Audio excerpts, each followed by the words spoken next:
African queen, the girl of my dreams. You take me where I've never been. You make my heart go ting-a-ling-a-ling. Who knows this song? Everybody knows this song. Today's message, I have to drink water first because it's not easy.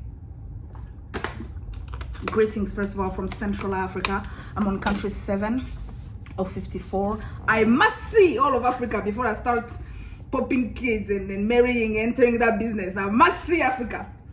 But so the song I just sang is by Two-Face Idibia, and basically today's message is about self-preservation. This is a term my sister used, and I was like, oh, that's deep. So I just want to alert women to have a little higher self-preservation, because we tend to not have that for some reason.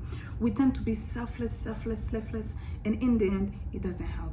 People will say that I'm preaching hate of men. Me, I love men. We love men. It's not the problem, but we must also think about ourselves. So Two-Face Idibia, married to Annie for 20 plus years, or well, they were together and married, but they've been together for 20 plus years. Total, he has 7 kids, and together they only have 2, and all of whom were born after. In other words, he had 5 kids on her.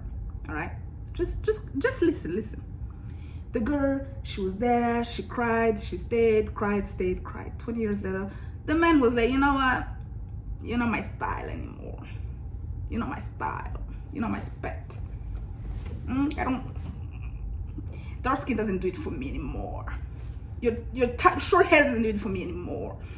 So he found himself a new lover, which, you know what?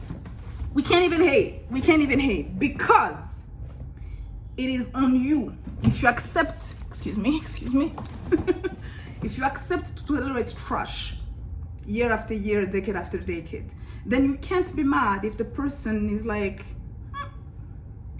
it's not a blood contract that you have with each other.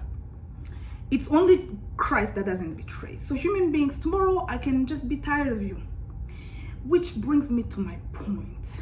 Ladies, let us have strong self-preservation, in that we love is beautiful, we're wives, we're mothers, but let us have self-respect and self-preservation to get out of bullshit when it's necessary.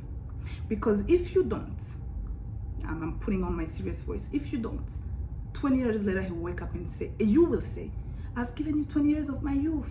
I've tolerated 1, 2, 3, 4, 5 kids that you had on me. I've tolerated 1, 2, 3, 4, 5 mistresses that you had on me. And he will look at you and be like, but who sent you? And he will not be wrong. He will not be fully wrong. Let's drink water. Let's digest that. Let's digest it. He will not be wrong, because you did not sign that. You did not sign a death blood covenant. Okay, it was just, I love you now. Truth is, it was an I love you now, things may change in the future, but nobody's gonna say it like that, because it's not romantic. Nobody owes you anything in this life, not even your spouse. Don't worry, I used to be very delulu as well. The world, you know, based on certain life experiences, my eyes have now opened. I'm realizing, humanity is barbaric, so I must adjust to the program, right? You cannot be too idealistic. You have to really adjust a little bit, a tiny bit. So I'm calling all my sisters. I'm not telling you people to leave your partners, please. I'm just saying, let us respect ourselves. Let us have self-preservation. Because men, I've noticed, I see it with all my men friends. I actually was just speaking to somebody, and he was telling me, I'm gonna find your husband. You know, I was like, you know what? Bring the candidates. Let me assess them. But so when I speak to my male friends, I see all of them have something in common. All of them will never do, none of them would ever do something they're uncomfortable with. Men do what they want. Women do things for their families, for their children, for their mothers, for their spouses, and it's out of their comfort zone, but they still do it. But men have very strong self-preservation, and so we must take a lesson out of the book. Anyway, let me go continue exploring Africa. Somebody today called me a humanist. I said, oh, in French, I don't know if it's similar, but the person said, tu es une grande humaniste. I was like, oh, touched my heart. Anyway, As always, God bless you. I love you. I'm in the hotel room. Excuse the mess. Is there a mess? No, there's no mess. Why? Because it's not my house. But yeah, God bless you. I love you.